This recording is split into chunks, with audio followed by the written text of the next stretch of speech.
Welcome, everybody. Thank you so much for taking the time to come and join us this afternoon. We are so thankful to have Dr. Karen Tait with us today. She'll be doing a talk this afternoon to recognize Women's History Month.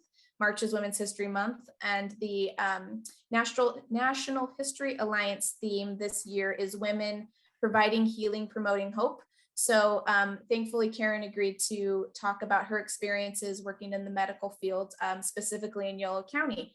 So today, I just wanted to do a couple of housekeeping things. Karen will be talking for about 40 to 45 minutes, and then we'll have time for questions at the end. So feel free to utilize the chat function in the bottom of your screen and ask questions as we're going along. And then we will address as many as we can at the end of her presentation. And in addition to that, I also wanted to make sure that we acknowledge that this virtual presentation is taking place throughout the unceded territory of California, home to nearly 200 tribal nations. As we begin this talk, we acknowledge and honor the original inhabitants of our various regions. A land acknowledgement is a critical step towards working with Native communities to secure meaningful partnerships and inclusion in the stewardship and protection of their cultural resources and homelands. Let's take a moment to honor these ancestral grounds that we are collectively gathered upon and support the resilience and strength that all Indigenous people have sown worldwide. Yolo County is on the traditional unceded territory of the Yochadihi-Winton Nation. With that, I'm going to introduce our speaker today. So Dr. Karen Tait received her medical degree from University of California, San Francisco in 1978. She completed a residency program in family practice at UC Davis Medical Center in 1981. From there, her career took diverse twists and turns, starting with private practice in a rural medical group in Dixon, California, our neighbor.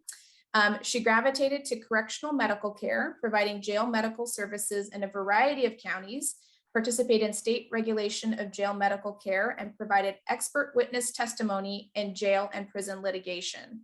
She served as the first and last medical director of Yolo General Hospital. Eventually, she entered the field of public health, leading to her role as the first public health bioterrorism coordinator for the county of Sacramento in the post 9/11 era. She later returned to the rural setting of Lake County to serve as its public health officer for 9 years before her retirement in December 2017. She now spends her time as a retired person, which is good, with her husband and 2 dogs grooming 18 acres of rural property in Lake County as wildlife habitat. So thank you, Karen, so much for your time and for joining us today. And I will turn it over to you. Okay, thank you very much. I'll wait to see the screen turn up here. Perfect. Okay, well, thank you, Heather. It's a pleasure to be here. And this is going to be kind of a walk down memory lane for me. Some of the memories are a little fuzzy because they go a long way back, and others seem like they were just yesterday. So next slide. I'll be talking a lot about how Yolo County helped shape my career, and I hope that I left a good mark on Lake County. And just for a little visual reminder, here's a picture of Yolo General Hospital. The cars look more like the era when I was maybe a toddler, but the building looked pretty much the same as I remember it. Next slide. And Heather pretty much covered this, but I'll just kind of remind you that I did go to medical school at UCSF, and my husband was actually a graduate student there and very instrumental at that time in the DNA technology that we now all benefit from. After I completed medical school, we both moved to Davis, bought our first house in 1978, and we still have that same house. I completed my 3-year residency program in family practice at UC. And over the years, I actually worked for Yolo County in sort of 2 different segments. And what I'd like to do at this point is actually start with my bottom line message, because it's interesting as we enter into our careers, we often have sort of a linear view of what it's going to be like and where we're going to go. And what I learned over the years was that if I had ignored some of the unexpected opportunities that came up, I would have missed out on some pretty interesting adventures. And so my recommendation is when those unexpected opportunities come up, look hard at them and consider, maybe your path will take a slightly different direction than you expected. And next slide.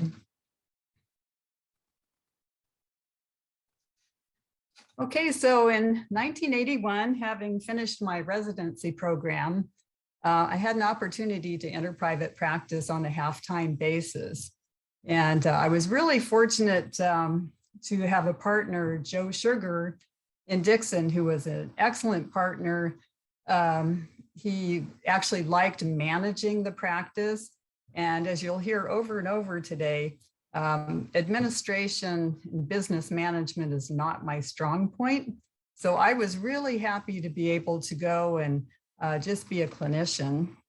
It turned out, and I didn't realize until I got there, that I was the first female physician doing primary care for miles and miles. And so my practice built up pretty quickly with a number of people who were just kind of waiting for that lady doctor to show up in town. So I had a pretty full and busy practice. And since I was only half-time in private practice, I also worked for the Student Health Center at UC Davis, and that just wasn't really my cup of tea. So I did that just for 1 year before I found some different things to do. Yeah, next slide.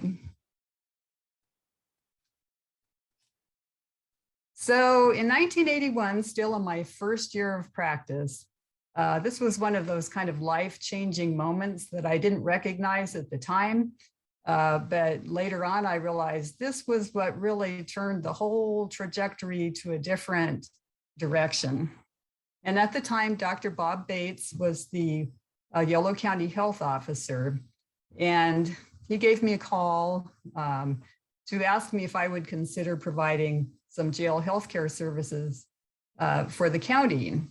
And it was pretty minimal sort of job. It was to oversee a physician assistant, go up maybe once a week to review charts, and to be available by phone to help the physician assistant out when he needed it.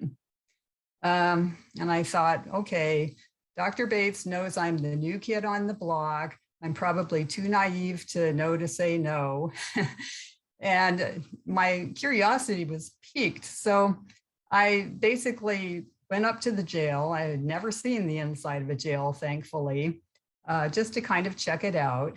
And so there I was, 29 years old, fresh out of training, walking around this jail, and I'm looking at the jail staff and they're looking at me, and we're all just kind of wondering, what's going to come of all of this.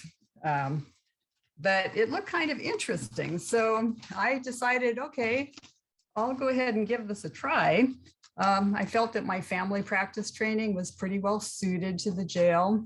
And so, I'm equipped that way, but I had no role models. I had no idea what kind of clothes to wear or how to act. I thought maybe I should be tough, and would it be a problem if I was nice? So it was really kind of a learn on the job situation.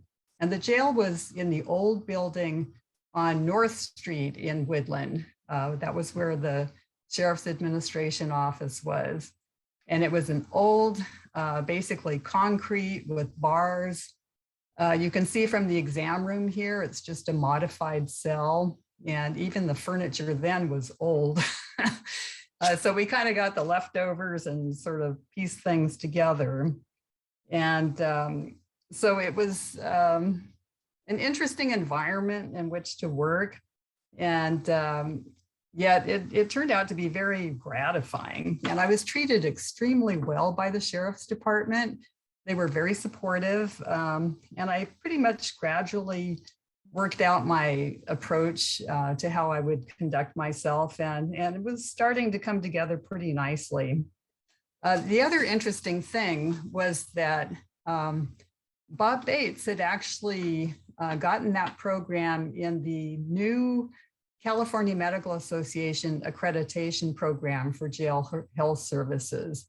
And this was really a new opportunity to improve jail health services.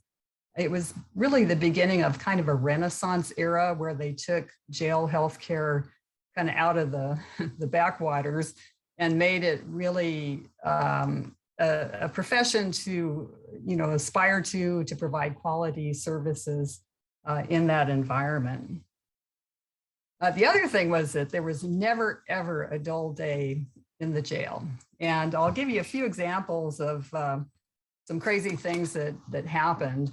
In one case, I was still working at the Student Health Center, and this young man came into the health center and claimed he'd been the victim of police brutality. He had spent the night in the jail, what we used to call the drunk tank, which now they more nicely call a detoxification cell. And he was pretty unhappy about that whole thing. I couldn't really find anything wrong with him. So I said, well, let me call the jail and just see what was going on last night. Well, got the jail on the phone and they said, well, he was pounding on the glass windows and he was going around harassing all the other people in the cell. And we had to, I think they had to restrain him a little bit to keep him from harming the other people there. So I finally looked at him and said, I think you came to the wrong doctor. And that was the end of that. There was another incident that was a big event for the county and the city of Davis. And that was a young man who was probably about my same age, was having some emotional difficulties. And he went down to the Davis lumber store and bought a shotgun. He test fired it with the price tag still hanging on it in the parking lot and was just across the street from the police department. He walked into the Bank of America, demanded money, and held somewhere between 65 and 75 people hostage for what turned out to be 7 hours. By coincidence, the command post set up by law enforcement was at my optometrist's office down the street. And my optometrist later told me that when he heard the description of the suspect, he realized he was pretty sure he knew who he was, a young man from his church. Eventually, the whole thing came to a halt. He surrendered peacefully. Nobody was hurt. No money was touched. But it was such a big deal to have such a large hostage situation that the jail commander called me, oh, you've got to come and evaluate this person. And so I ran up to the jail and just kind of checked him out as far as medical needs. And that was that. So he spent a number of months in a single cell just down the hall from my office. And every day coming and going, I'd peek through the food slot and just say, hi, how are you doing? And it was very minimal, but after he eventually went to prison and served a 3-year sentence, he introduced himself to me at a mental health meeting that was happening in Woodland. This was 3 years later, and said, I just want to thank you because you were the only woman that I saw from the time I was arrested until I was released from prison that wore a dress and was nice to me. And I thought, well, okay, you have an impact when you really don't expect it. And so finally, in the category of you can't make this stuff up, there was another inmate in one of those single cells down the hall who figured out he could communicate with the female housing unit by scooping water out of the toilet and somehow communicating through the pipes. And it's still beyond me how this worked that well, but he had a lot of communications with the female inmates and eventually actually married one, which did not change their housing situation. But as I was in my office, I would hear their domestic discussions, and it kind of went like, hey, you never write, you never call. And he would say, well, I'm really busy. I have to go to court. I have to clean my cell. There were such characters. It was just never, ever dull. So as I mentioned, I was treated very, very well by the jail staff. The inmate workers would generally keep me well supplied with coffee. And, you know, I had some training in firearms, which I never really needed for self-protection, but it was a lot of fun going to the range and just shooting at targets. So next slide.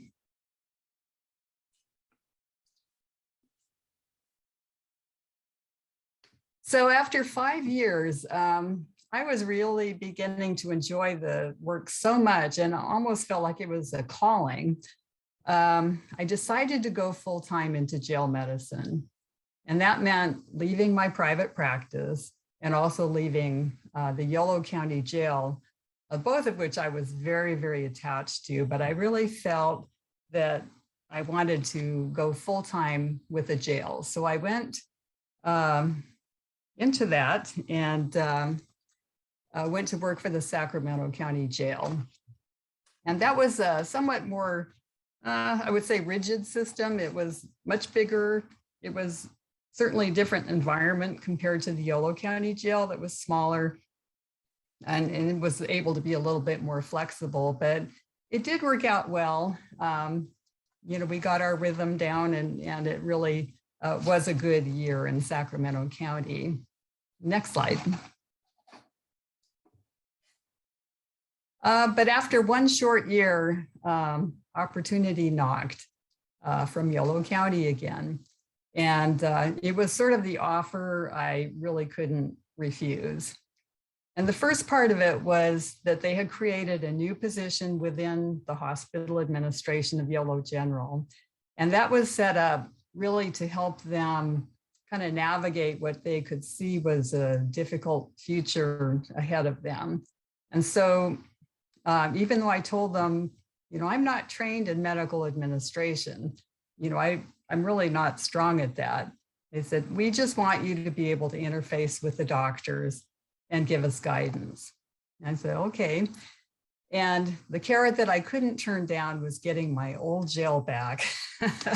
I think they knew that was going to work for me. So anyway, I left Sacramento County and came back to Yolo County. So next slide.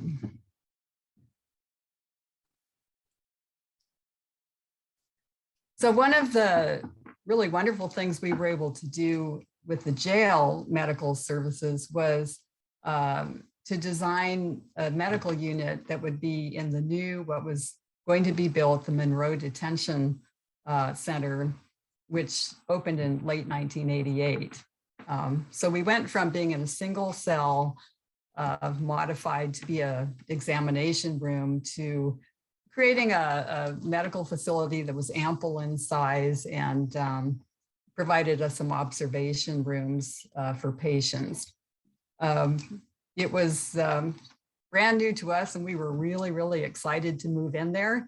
And now I read about it and they talk about it as an aging facility. So time does fly by. And the other thing that happened as we made that transition was to go from a smoking jail to a no smoking jail. And it's probably hard to imagine that they would ever allow smoking inside of a jail, but that was so commonplace. There was a lot of fear about, you know, forcing people to all quit smoking at once, you know, several hundred people. And so there was a lot of lead up to this, preparing the inmates for the transition to the new facility and giving up smoking at the same time. And the new facility was not like the old hallways with cells with bars, but these were open pods for the most part. It was called a direct supervision jail. So you would go into the pods, have nothing between you and the inmates, and basically have around 60 inmates milling around as you went in there to work. I had one inmate come up to me and say, "We saw you on television and you said that no smoking would be good for us." And I just looked at him and said, "Yes, that's true." So they made the transition all right, and it was a good thing. The next slide. So I'll say a little bit more about Yolo General. It was a pretty amazing hospital, very old. It provided access to care for many people that would otherwise have had great difficulty getting access to care. And that included the uninsured, Medi-Cal. They had an inpatient mental health crisis unit. They were comfortable with working with patients who were detoxing from drugs and alcohol. It was a very welcoming facility and did a great service for the county. Many times their reputation seemed to be a little bit marred by the perception that people thought only inmates from the jail and people on drugs and severely mentally ill people went there. But there was also a segment of the population that was kind of in between being insured and having Medi-Cal eligibility. And those were the people that were the county's responsibility under the Medically Indigent Services Program. And they were often families, young children, working, but just not quite able to get the services in the other categories. Now I'll mention a couple of the challenges, and I put the word clashes, which is probably a little bit of a strong word because it was never that difficult being in the medical director role. But I would say that the thing that was the most challenging for me was having this role with administration that might have been perceived by the physicians that contracted with the hospital that I had some kind of control over their income levels through their arrangements with the hospital. It was never an overt thing, but these were my colleagues that I referred patients to all the time from private practice. I actually assisted the surgical group very frequently when I was in private practice, and I had a huge amount of respect for the physicians that came up to Yolo General. So it always kind of bothered me a little bit that they might think that I was doing something to, affect their incomes, when in reality, those negotiations really went on through the hospital administrator. One of the odd things was I was occasionally in conflict with the chief of staff. The chief of staff is the sort of the leadership of the self-governing aspect of the doctors on staff at the hospital. And we occasionally disagreed on things. It was never a major problem, but an example in one case was that we had, in addition to our fairly small acute med-surg hospital beds, we had a rather large, what they called a distinct part skilled nursing facility. And that was long-term care for patients. And I can't recall exactly what our count was, but I think it was close to 100 patients who required skilled nursing long-term care. And they rarely had much diversion. So some volunteers came to me and said they wanted to bring some small farm animals into the long-term care facility to visit with the patients, to give them something a little bit different.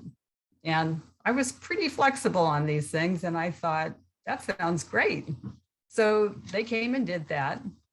And when the chief of staff heard about it, he thought it was a horrible breach of infection control and sanitation.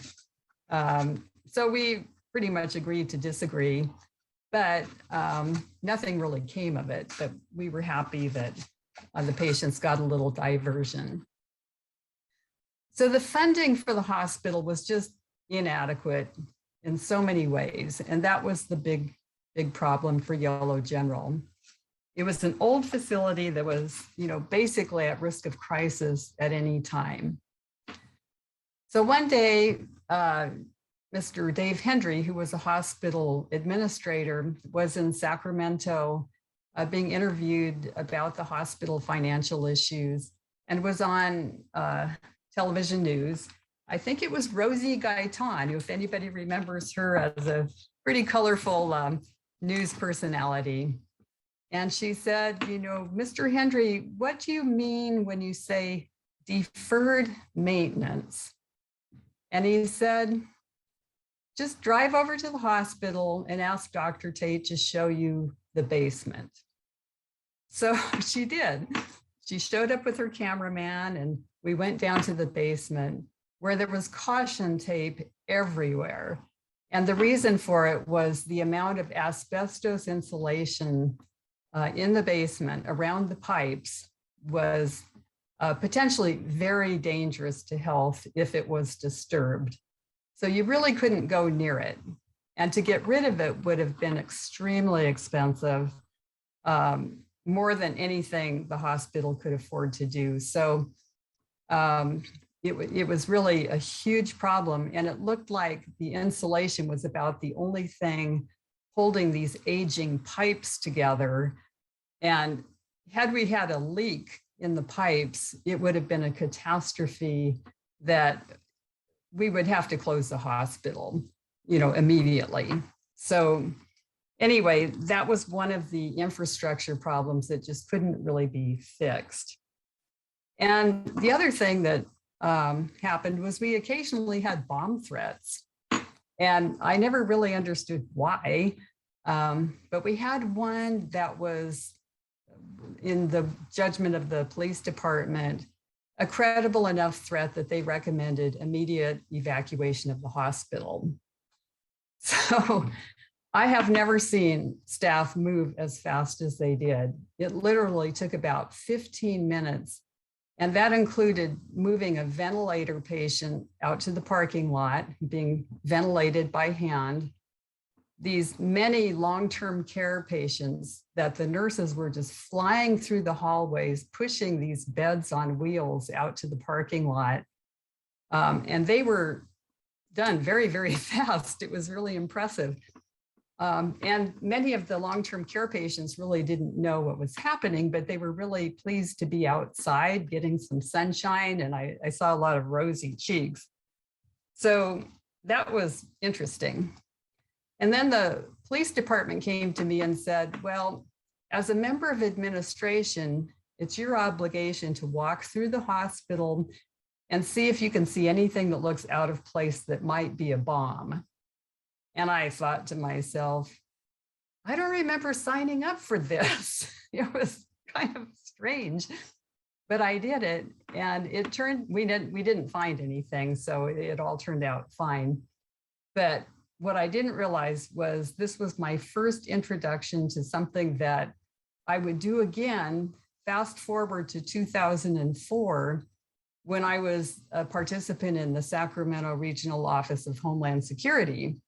And at that time, we were planning and had to implement the security for the Olympic track and field trials that were hosted by Sac State University. And as part of that, I walked around with the law enforcement people throughout that event, and we looked suspiciously at everything, looking for anything that could be a bomb or that could release a biologic weapon. And so we stared at a lot of trash bags and things like that, that nothing turned up. But we did close down a food vendor who didn't have sufficient hand washing facilities. So all of this excitement, we shut down one food vendor. But that was my introduction to that role of looking for bombs and other dangerous things. So next slide, please.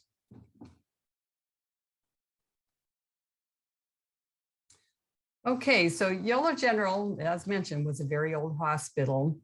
And you can see the oldest picture. It was basically 100 years old, an institution. But it was really considered kind of a high-tech or high-touch, low-tech. The staff, realized that they didn't have all of the equipment that they needed to offer highly sophisticated services. They did provide very good basic medical surgical care. So it was very good that way, but not fancy. But they were very proud of the fact that they cared so deeply about the patients, and the patients really got that message.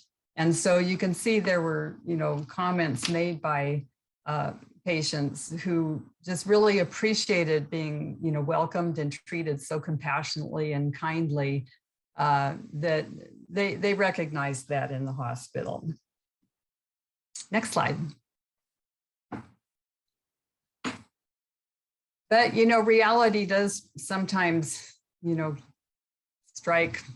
You can't do anything about it sometimes. And there came a time when the obstetricians who came to the hospital felt they could no longer maintain that arrangement. And as far as I know, it was strictly a fiscal kind of business model decision that they made. Dave Hendry, the administrator, used to say having Medi-Cal was like having Confederate money. You could have it, but you couldn't buy anything with it. And that was basically the problem with the reimbursement system.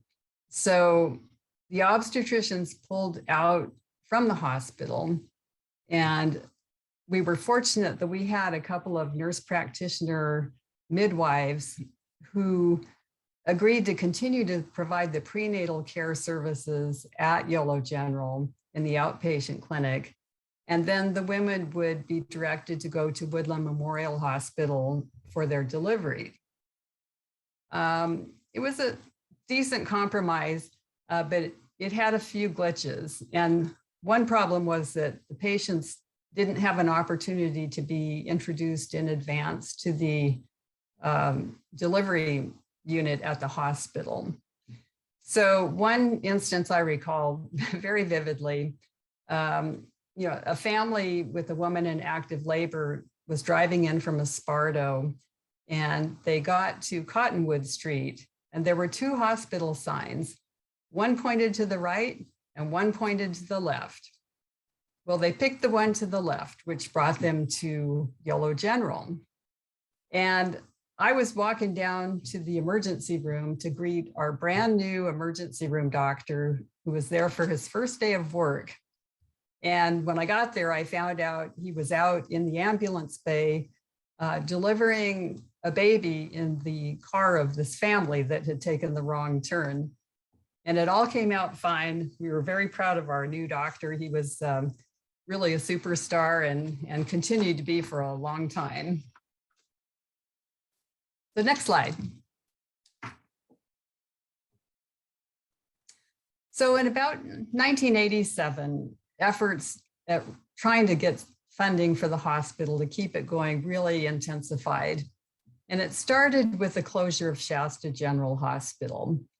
And that was kind of foreboding because it seemed to be an indication of the future of county hospitals, and that maybe the era of having county hospitals was starting to come to an end. And Shasta General gave us equipment once they closed, and the equipment that we received from them looked brand new compared to what we had, which made us realize even more, the trouble we were in. There were many efforts to cut costs and raise money. Our hospital foundation had raised $150,000 to renovate the ICU, but that never could be completed because things were just not going in the direction of building. And even the bargaining units for the employees realized, the state that we were in, and they did not dispute the need to close Yolo General, which really was a big surprise to me. So finally, we had what are called Bielenson hearings, which are hearings that are required in order to announce the expected closure or reduction of county services. And I testified there along with others that we really just didn't have the means financially to get what we needed to do to maintain the kind of quality of care that was now, expected regardless of what hospital you were in. So it was sad, and it was really kind of like losing a loved one to a terminal disease. That it was just really a difficult time and very sad to watch. So next slide. Oh, did we miss one? Maybe not. Oh, well, we'll go with this. So basically, I remained the hospital's medical director until it closed in 1990. And I believe it was the same year that there was a change in the jail and juvenile hall medical services, where counties were increasingly throughout the state contracting with larger groups that could provide more services for less money than a county attempting to do it on its own. And so basically, those two things actually came to a close in 1990. The next slide. Okay, here we are with Salud Clinic. So we still had the Salud Clinic, which was a satellite clinic in West Sacramento. And it was another amazing place. It had an extremely diverse patient population, and many of them were refugees. We had large refugee communities in West Sacramento that included Hmong, Mien, Cambodian, Laotian, Afghan, Russian, and probably others that I can't remember. But it was like being in the United Nations, very busy. And we had many interpreters, most of which were for the Southeast Asian languages. And sometimes with the dialect issues that were present, it would take as many as 3 interpreters putting their heads together to figure out what was being said. And I do want to mention that many of our interpreters themselves were refugees and had grown up literally for years in refugee camps before they came to the United States. They were just an amazing, wonderful group of people that were very dedicated and professional, did a really wonderful job, and were just really remarkable to work with. So the Salud Clinic had about as many crazy things happening as the jail. So again, it was never dull. They were fortunate they had a very experienced and stable staff group there that was able to contend with all of these things. And I'll just give you a few examples. Mariana McCamey was a nurse practitioner who was kind of in a lead role there as nurse practitioner. And she was absolutely unflappable. And one day she told me with a smile on her face about the day she was interviewing a patient in a room and inquired if he was feeling at all suicidal. And he says, well, heck no, if I were, I would have used this. And he pulled a gun out from under his coat. And Mariana just, well, why don't you put that away? I'm glad you're not feeling suicidal. And she carried on with her visit and took care of him. And kind of along a similar vein, when I still had my office at Yolo General and occasionally went out to the Salud Clinic, I was warned by the sheriff's department about a former inmate who was now out of custody, who they had reason to believe he was going to show up out of unhappiness about some aspect of his care, that he was going to show up at my office on a certain day. And they advised me that I should not be there, provided my secretary with a picture and said, if he shows up, call 911. Well, this sounds pretty serious. So I packed up my laptop, which is a really old IBM PC, and worked at the jail for the day, and nothing happened. So some days later, I was out at the Salud Clinic and moving along pretty quickly because it was busy, picked up a chart off the door and walked into the room. And there is this former inmate sitting there. And I thought, I guess this is time for diplomacy. So I said, I think I hear that you're a little unhappy about some of your care. And he says, oh, no, I wasn't mad at you. I was mad at your physician's assistant. So we talked for a minute and then got on with, whatever he was there to be seen for. And it turned out fine. One of our doctors turned out to have hidden talents that came into play one day. We had a very mentally disturbed person in the waiting room. And he was getting really out of hand, picked up the fire extinguisher and started spraying it all over the waiting room, on the people and everything, even putting it in his mouth and spraying it. So our doctor that was out there turned out to be a very proficient wrestler. And he came out and wrestled this patient to the floor while the staff called 911 and got the police department, which was literally across the street from the clinic, to come over and bring that to a close. So wrestling skills can be handy in some settings. And then finally, we had some people come in one day, came running into the clinic and said, our friend has overdosed on heroin. He's in the back of our pickup truck and he's not breathing. And they went to the closest medical facility that they knew about. And we thought, I don't think they realize this isn't an emergency room. But we were fortunate to have some Narcan on hand. And this was before everybody in the world had Narcan. And we asked for an ambu bag.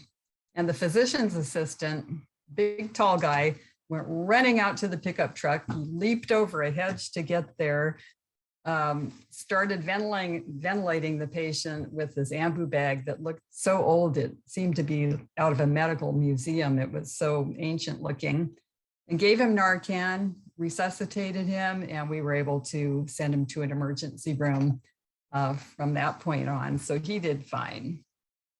So it was never dull. It's really a wonderful place. So next slide. Okay, so I'm going to just kind of run through what happened after, and I'll try to be brief on this, but I stayed at Salud Clinic until December 1992. And in the meantime, I had actually taken up some work up in Lake County as their medical director, and did that until they eventually contracted out, like most jails in California did. So an odd thing happened with Colusa County. A fellow named Jerry Schattinger was a sergeant at the Yolo County Jail when I was working there. And through an odd course of events, he was appointed sheriff in the county of Colusa. And he tracked me down soon after he was appointed and said, I've been looking at our jail medical services and I don't like what I'm seeing. So when can you get here to fix things? And I have this job, and but I realized, Salud Clinic was going to march on without me, and he sounded like he really needed help. So I left Yolo County at that point and went up to Colusa County to be their jail doctor. And no sooner had I arrived is that the sheriff said, well, now that you're here, we think you should be our public health officer. I said, no, you don't. We went back and forth. Yes, I do. No, you don't. No, back and forth. And I said, I'm not specifically trained in public health. I have no degree in it. I know a little bit about it, but I really don't even think I'd like it. It seems kind of boring compared to what I'm accustomed to. So I don't know. So he finally talked me into thinking about it. And shortly thereafter, the health officer that was there before me, who was planning on leaving, was in a car accident. And that just sort of accelerated his rate of leaving as health officer. And then it became a crisis. So I finally agreed to be the health officer, saying, if it doesn't work out, we'll just shake hands and I'll go back to being the jail doctor. No hard feelings. Long story short, I was their health officer and jail doctor for 7 years. So I got some on-the-job training there as well. So at the end of that period of time, I actually started looking back at all this experience that I had gained because I multitasked in many, many places. I was appointed by the courts to oversee the care of pregnant inmates at the Santa Rita Jail in Alameda County. And the sheriff actually expanded my role overseeing their care. I did similar for Napa County. I was doing training as an independent trainer on jail medical issues and for the Yuba College Correctional Officer Academy. I basically was doing expert witness work. There was just a huge demand, but I was spread all over the place. And so when Sacramento County advertised for a medical director for their jail juvenile hall medical services, I felt, I think I'm ready because I've gotten all this experience and this is a job I'm really working up to. So I left Colusa County and went to Sacramento County again. And unfortunately, it did not turn out to be the job of my dreams. I again was looking to have a strong administrator, and the one that they had by reputation would have been a very strong administrator, but he didn't mesh with the sheriff's department very well. And so he went away, leaving me with this massive system, no administrator, and a huge amount of very unpleasant politics and dynamics that after a year, I decided I am not fixing this. This is just not something I can repair. And it was really taking a toll on me. And in the meantime, I had developed a pretty good working relationship with Glenna Trochet, who was the public health officer in Sacramento. And I had even covered for her on occasion when she was out of the country. So she kindly offered me the position of communicable disease controller, which was a simple transfer to her department. And I thought, well, again, it's not the most exciting job in the world, but this is my mental health we're talking about. So I think I'll go for it. So I transferred over, and for about the first 8 months, I was getting tremendous mentorship from Dr. Trochet. She was a very good teacher, and we worked very well together. And then the 9/11 terrorist attacks happened.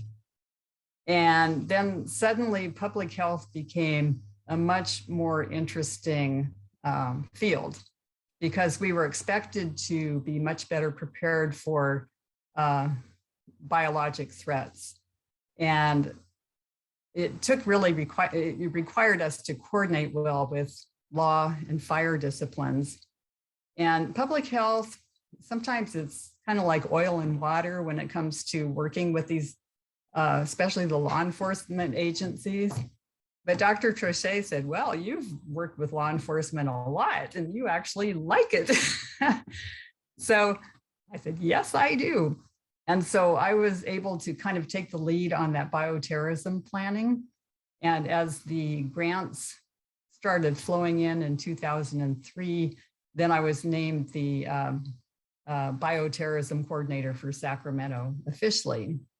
And it was just a wild ride between 2001 and 2008, where we worked together as multiple disciplines. We worked more than 20 suspicious powder rule out anthrax incidents.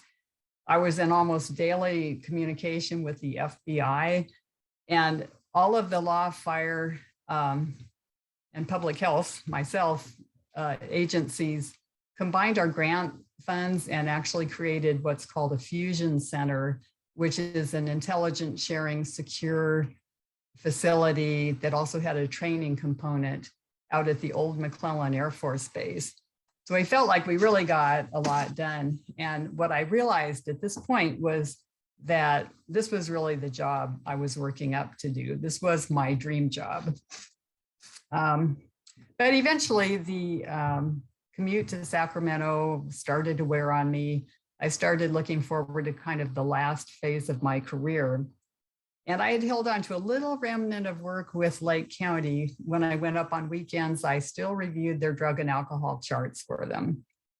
So when their health officer announced that he was interested in retiring and did I know anybody who might want to apply, I said, well, I think I might. And of course, I already had a house in Lake County. I was already an employee of the county. So that was a very short recruitment from their end. And that's what I did starting in 2008 until I retired in 2017. Next slide. So just to conclude, starting at Yolo County in that fateful day in 1981 when Dr. Bates approached me, they started me in a direction I would never, ever have foreseen. And I hope that it left a good mark for Yolo County. For me personally, it surpassed all my expectations in terms of experiences. It's just been a very, very interesting time. So with that, I think I went a little long, but I'm glad to take some questions.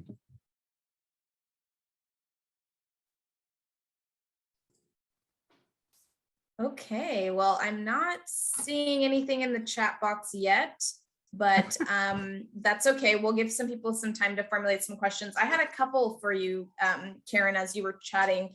One of the things that I was thinking while you were talking about your different experiences, especially towards the end, I was wondering if you could maybe talk a little bit about maybe some of the unique challenges or opportunities that were present working in a rural community versus, you know, maybe the larger county like Sacramento County. Yes, yeah, that definitely has an influence. I tended to work for under-resourced counties, and actually I grew up fairly poor, so I learned how to do a lot of things for myself. And so I got used to working without a lot of staff, but in the larger jurisdictions, typically you would have more support staff, you know, kind of catering to you. You know, if I said I need some help addressing envelopes, I would be handed a pile of envelopes to do on my own computer. So I was pretty self-sufficient, which I think actually enabled me to work easily in a rural county. A lot of people coming from different backgrounds would probably be very frustrated with that.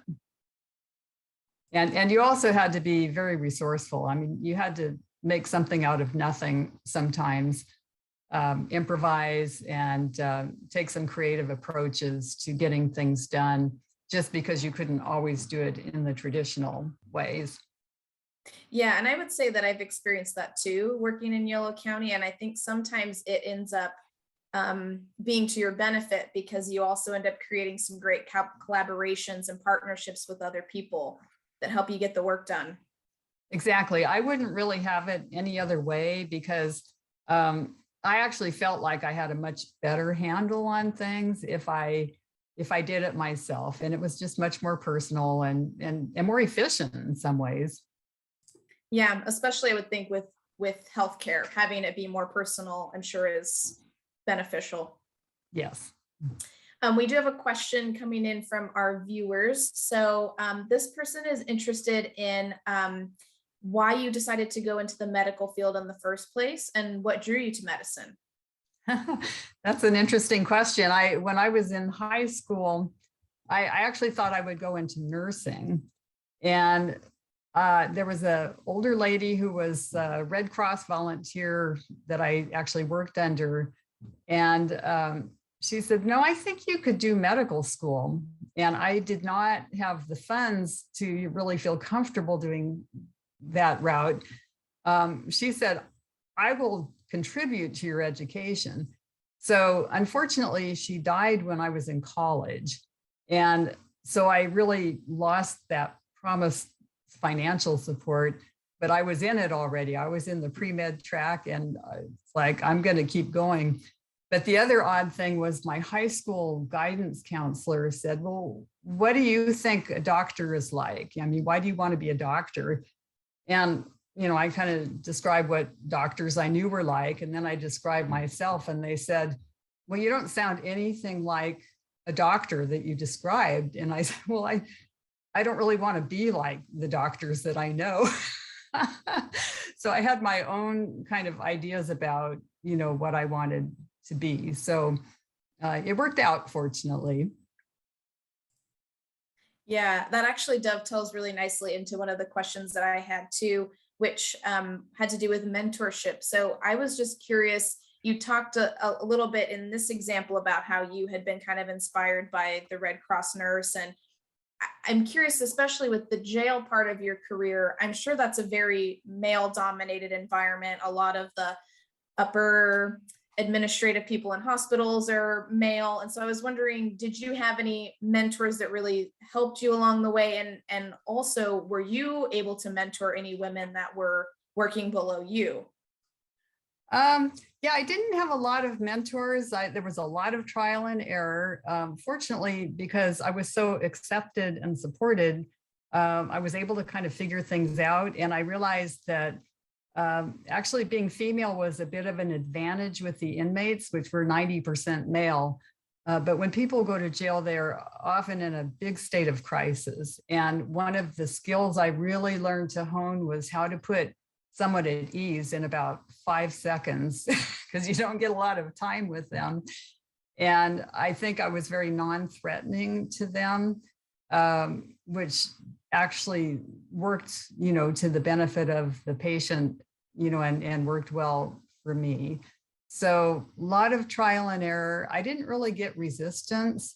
It was just sort of a good time in history, I think, where people were valuing just having the services present. And if I did my job, it actually made the jail staff's job much easier also. So it wasn't real difficult. It was interesting, but no big obstructions. Another thing that stood out to me in your presentation, you didn't talk about it directly, but it kind of wove throughout the whole presentation, was how mental health was such a critical part of the work that you were doing. And I'm sure that has a lot to do with the fact that you were working with people who were maybe in a challenging socioeconomic situation, or, they were in the jail environment. So obviously there's a lot of mental health stuff going on there. And I was curious, did you ever have training in that? Or is that, again, sort of like on the job exposure? Seems like most of what I did was on the job, but I did receive a pretty good mental health component, or at least certainly psychology component associated with my family practice residency. If somebody needed, medication for other than maybe antidepressants, I would generally refer to the county mental health for that. So they would have a more formal, but a lot of mine was really just learning to help people cope with their environment and also to promote good behavior. And many of them came from very, chaotic and dysfunctional environments. And so I'd almost kill them with kindness and politeness. I would hold the door open for inmate workers, and they would look absolutely shocked that I would do that courtesy for them. And I would encourage them to take responsibility for themselves. And I also allowed them out of their cells for sick call much more easily than some jail health providers feel like inmates abuse sick call because they just want out of their cells. And I took the opposite approach because I felt like sometimes they really needed that break, even if it was just a 5-minute visit. And so I would actually do follow-up with them probably more often than most providers in jails. And I would encourage them to sign up for sick call at certain times. And I never chastised a patient for signing up too much. Yeah, I'm sure that was really beneficial to feel that humanizing part of their experience. And they did respond really well to that. I could tell you a million stories about these pleasant surprises when inmates would, really behave very, very well and became good patients, even if they came from very dysfunctional relationships outside of the jail.